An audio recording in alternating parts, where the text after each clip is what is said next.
Boonaan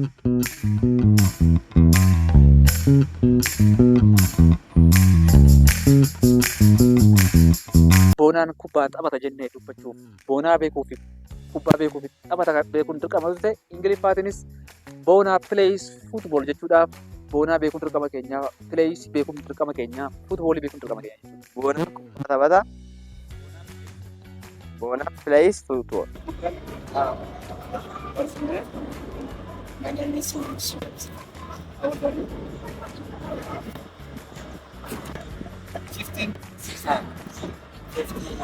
Hi everyone.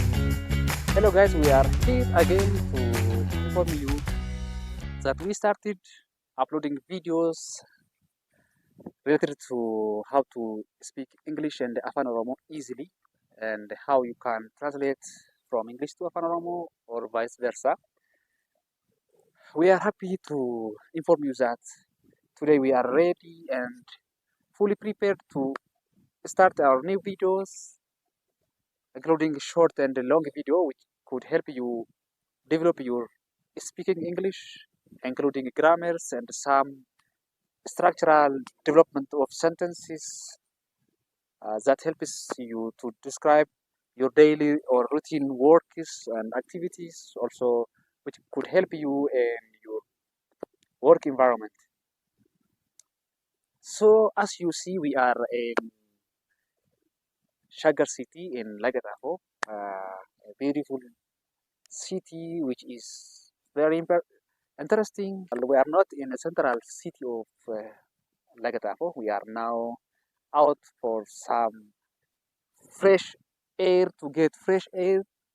As you see, this fresh air, and there is an interesting environment. It is in Lagadafo. You could think it is from Bale Mountains or other area. It's not. It is here in Lagadafo. So the environment is so interesting, and there is large areas which is covered with forest, and so we are happy to be here today. Maybe we will shoot other videos from street or another central areas of city, but today we are here and it is very interesting. So it is our mission and vision to make you clear in English and Afaan Oromoo.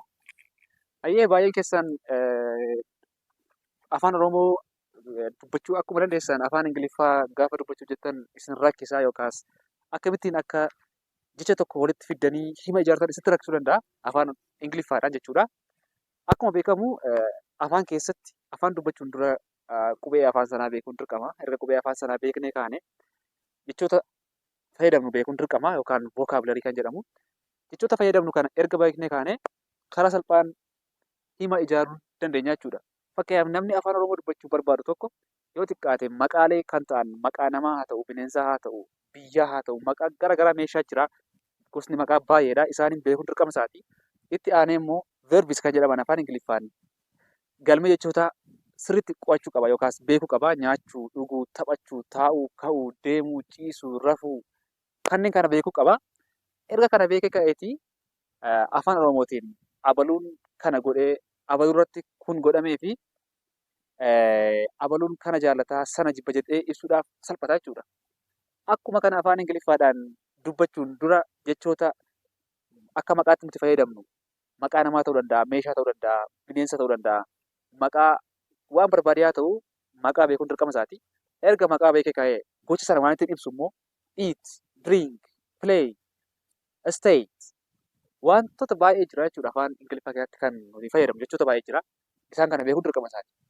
Erga kana beekee ka'ee akkuma nuni fakkeenyaaf boonaan kubbaa taphata jennee dubbachuuf boonaa beekuu fi kubbaa beekuu fi taphata beekuun dirqama yoo ta'e, Ingiliffaatiinis boonaa plays football jechuudhaaf boonaa beekuun dirqama keenyaa, plays beekuun dirqama keenyaa, footballii beekuun dirqama keenyaa jechuudha. Isaan kana erga barree kaane karaa salphaan afaan Ingiliffaa dubbachuu dandeenya.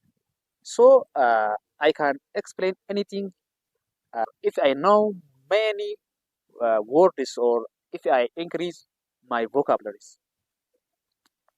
For example, for a student struggling to understand what a teacher is saying or which is written on textbook while studying, it is easy to get understanding after he differentiated a difference between which is subject, which is object, and the verb, and also there may be other structures which is helpful if he knows everything. So we will go deeper, but for this time we will start from the simplest form of sentence. The simplest form which only has subject, verb, and object. Kana jechuun hima xiqqaarraa eegallaa jechuudha yookaas hima salphaarraa eegalla. Hima salphaa jechuun kan raawwatamaa fi xumura qabu qofaa jechuudha. So this is the way we will introduce or bring to you a new idea and new information and a new knowledge if you are interested to.